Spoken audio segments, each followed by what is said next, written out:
Hello everyone. Today I'm going to talk about cannibalism, Covid-19, and satanic rituals.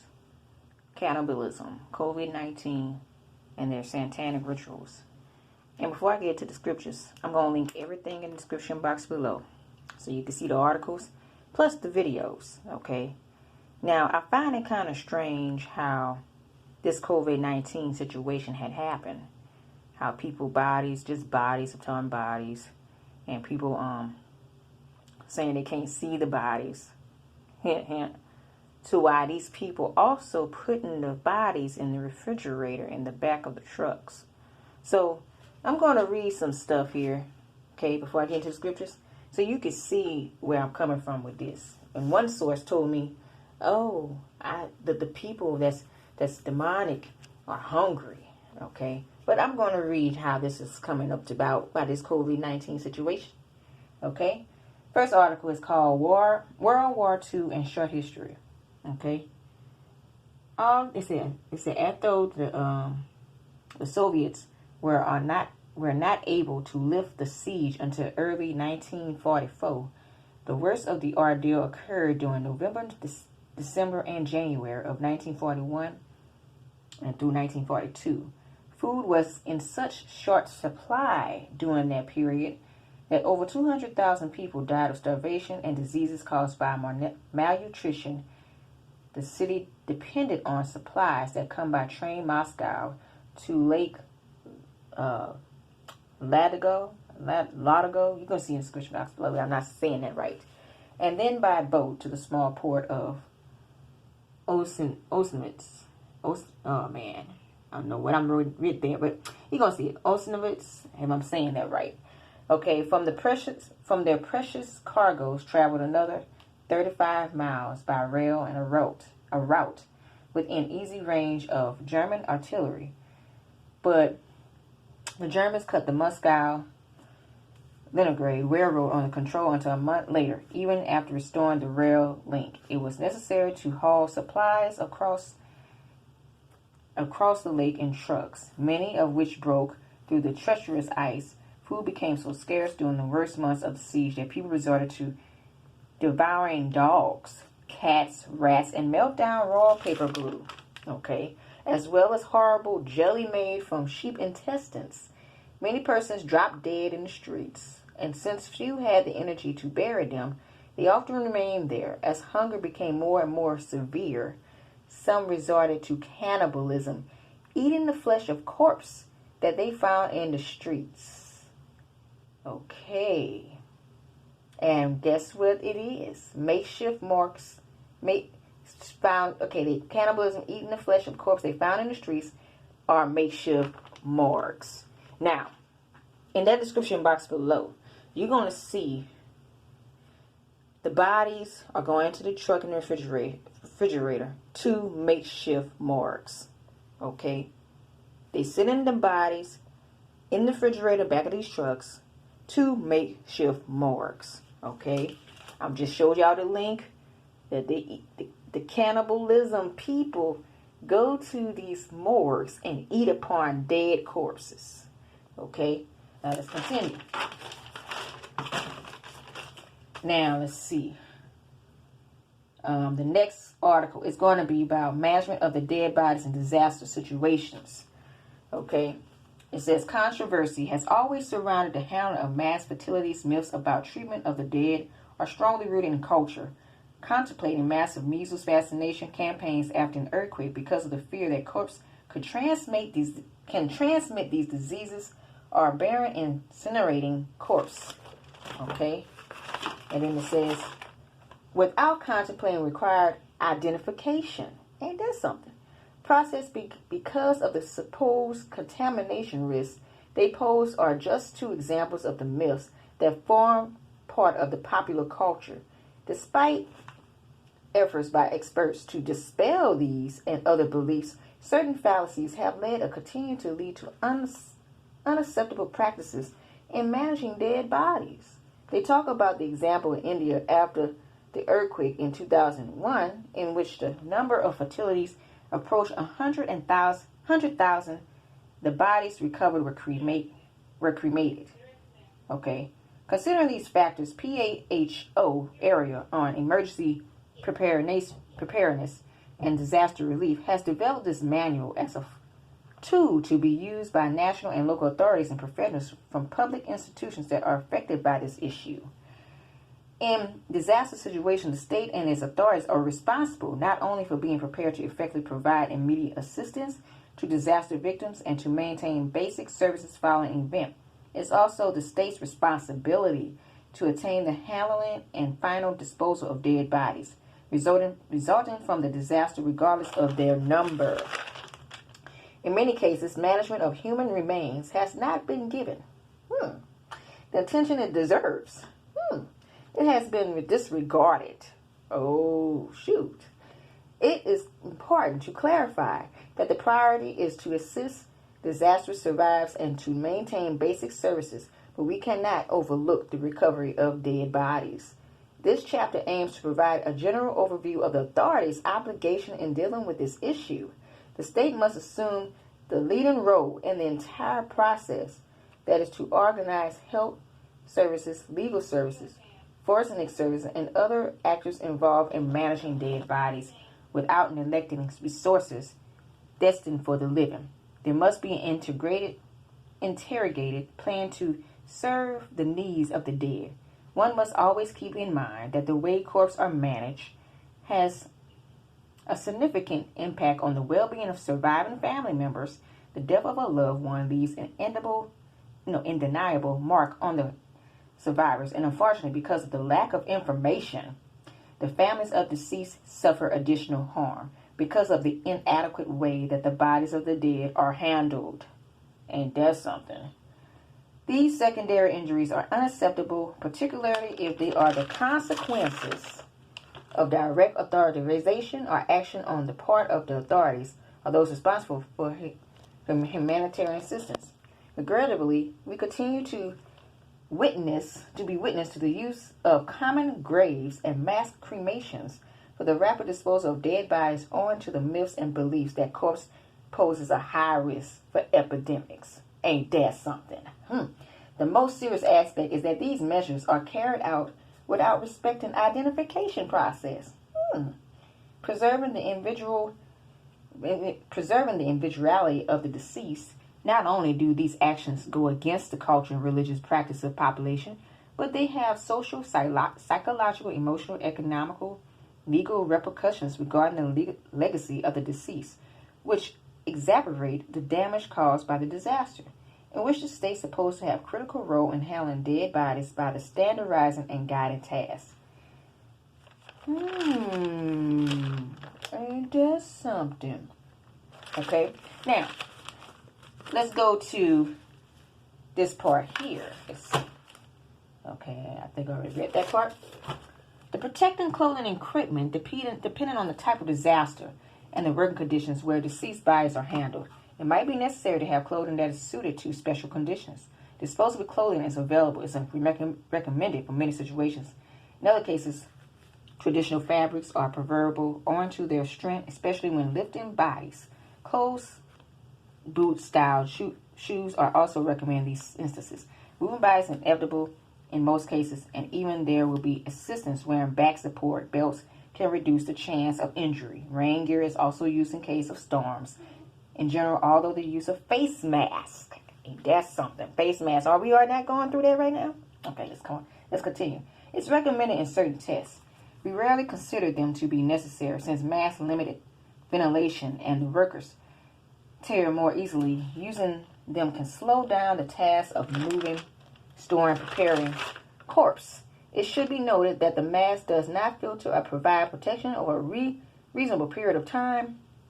Generally, there's no danger of contamination through the respiratory tract. Since there's no respiratory tract function in dead bodies, they do not present a danger for those handling them. Gases and strong odors are the most disturbing aspect.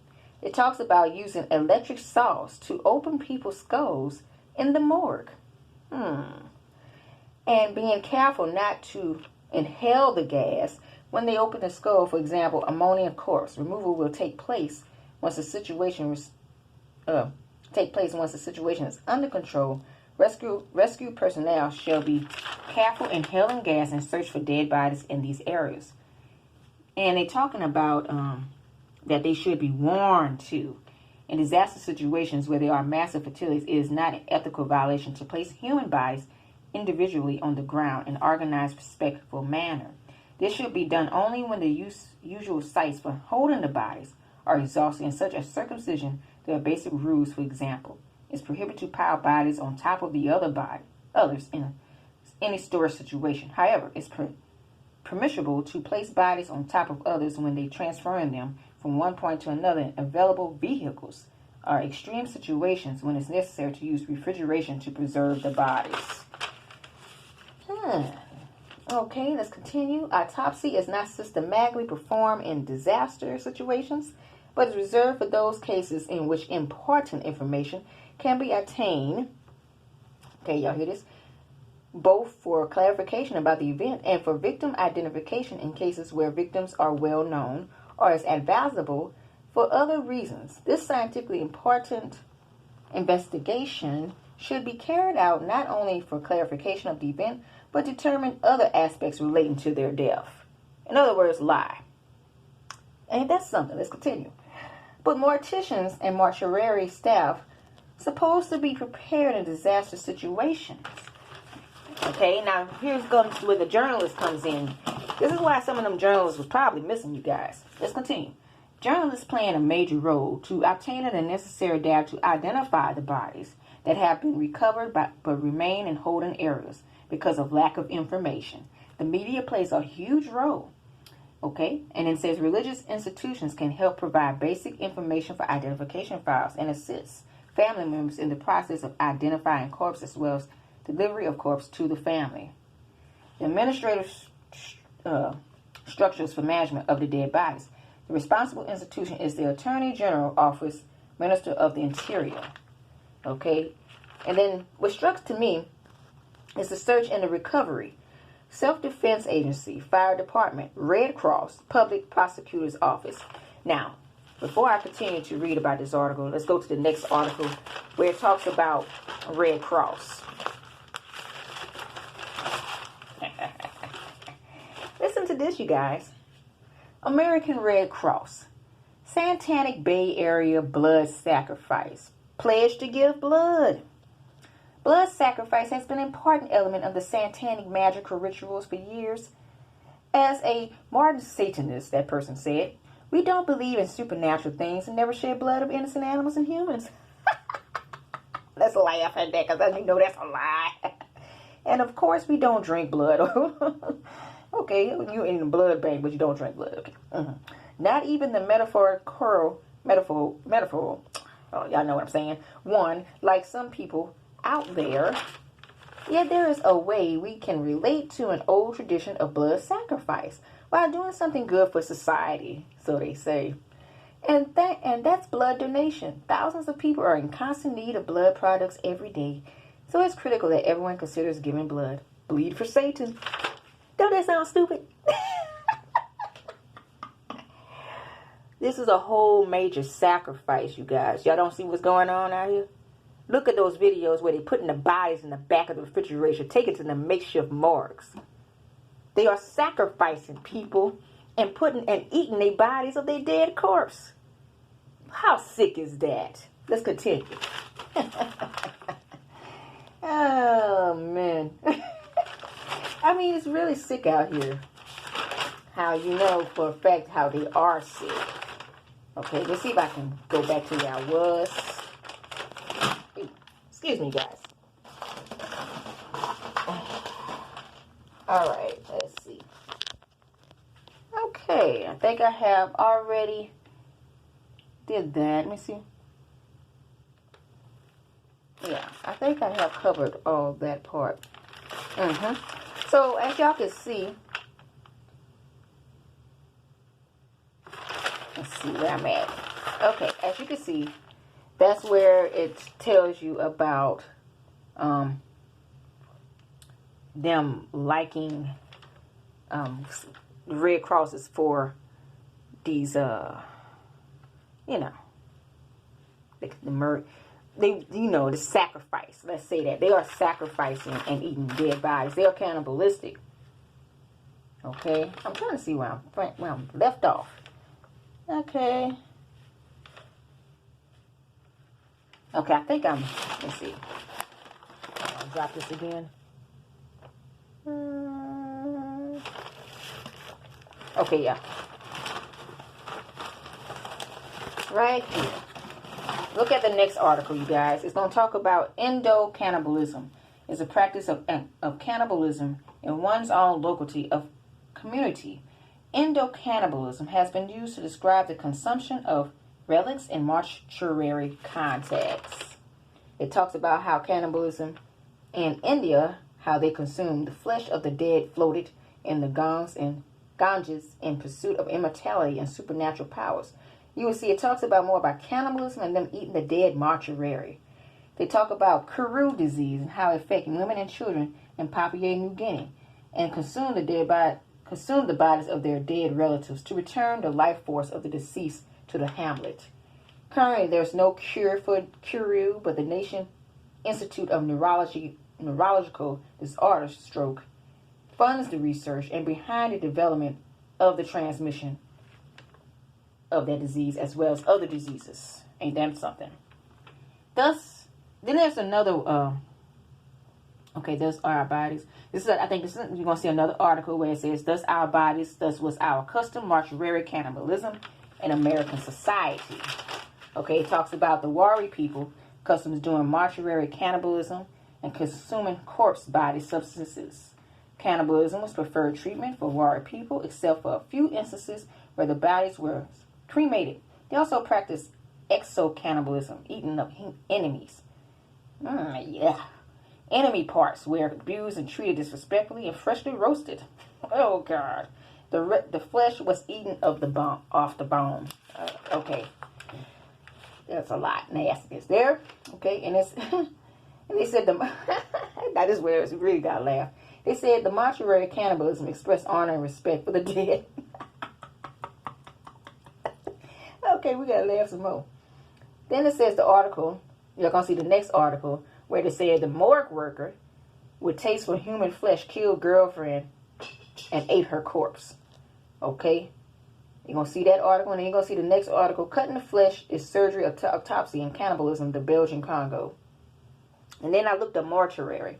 What is a mortuary, you say, right? Mortuary is used to store a human corpse, relating to burial and tombs, mortuary rituals. I explained my case right there. These people are cannibalistic. So they putting bodies, this whole COVID-19 is a whole mass ritual, you guys. It's a whole mass ritual. They putting bodies in corpses and refrigerating them to eat them. Okay? If some people can't see their dog, they relatives' bodies. Tell them, oh, they died of the disease, so it's affected. You can't see them. Yeah, okay. Why they eating your relative? Come on now. Come on now. I'm gonna go to Exodus. I'm already on it. But look at Exodus 15:16. What it says here. It says. I'm gonna read from verse 14. Okay. Okay. Let's see. For thou shalt worship no other God, for the Lord. I'm going to read from 13, okay? But ye shall destroy their altars, break their images, and cut down their grove. For thou shalt worship no other God. But the Lord, whose name is jealous, is a jealous God. He shall make a covenant with the inhabitants of the land. And they go a horn after their gods, and do sacrifice unto their gods. And one call thee, and thou eat of his sacrifice. Ew. Okay, they are sacrificing out here. Let's go to Jeremiah 19. But, yeah, God told me, he said, oh, he told me in one of the comments, he said, they hungry. And I'm like, why these people can't see their bodies? They putting them in the refrigerators in the trucks. I'm like, they refrigerating bodies? Like, people ain't putting two and two together? I said, let me go look this mess up. And I saw on one of the news where they had the cross sign on the American Red Cross tents, And I'm like, oh, man, that looks like a sacrifice ritual that they use those crosses for. And, baby, I'm correct.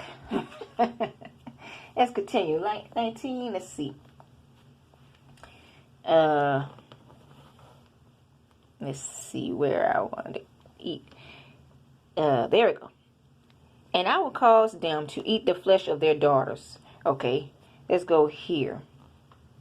They have built also the high places of Baal, to burn their sons with fire for burnt offerings unto Baal, which I commanded not, nor spake, neither came it into my mind. Therefore, behold, the days come, said the Lord, that this place shall no more be called Tophat, nor the valley of the son of Hinnom, but the valley of slaughter. And I will make void the counsel of Judea and Jerusalem in this place, and I will cause them to fall by the sword before their enemies, and by the hands of them that seek their lives and their carcasses will I give to be meat for the fowls of the heaven, and for the beasts of the earth. And I will make this city desolate, and hissen every one that passeth thereby shall be astonished and hiss because of all the plagues thereof.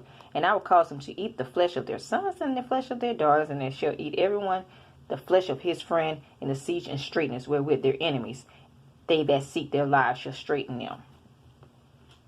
Ew. Okay, God sends evil upon the land, upon those who are not with God. And they are doing this. Okay, this is part of it. They are eating their own relatives, their own people. They eating people out here, people. Ugh. Okay, let's go to Ezekiel. Oh, man. Putting them in that makeshift morgue. Y'all look up at makeshift morgue. It talks about them being cannibalistic there. Going to makeshift morgue and eating on people. Ain't that sick? That's very sick, okay? But this is what Satanists do, you guys. This is what they do. You know, they very much cannibalistic. They eat human flesh. You know, because they are wicked. Okay. And I think this is the one where he said he'll eat human flesh.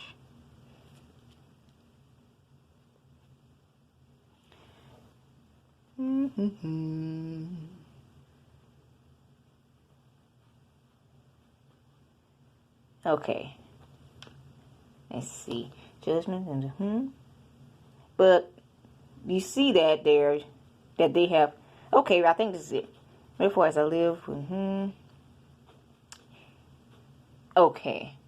Wherefore, as I live, said the Lord God, surely because thou hast defiled my sanctuary, all thy distasteful things with all thine abominations, therefore I will also diminish thee. Neither shall my eyes spare, neither will I give any pity. And third part of thee shall die with pestilence, and with famine shall they be consumed in the midst of thee, and third part shall fall by the sword round about thee. And I will scatter third part to all winds, and I will draw out the sword after them.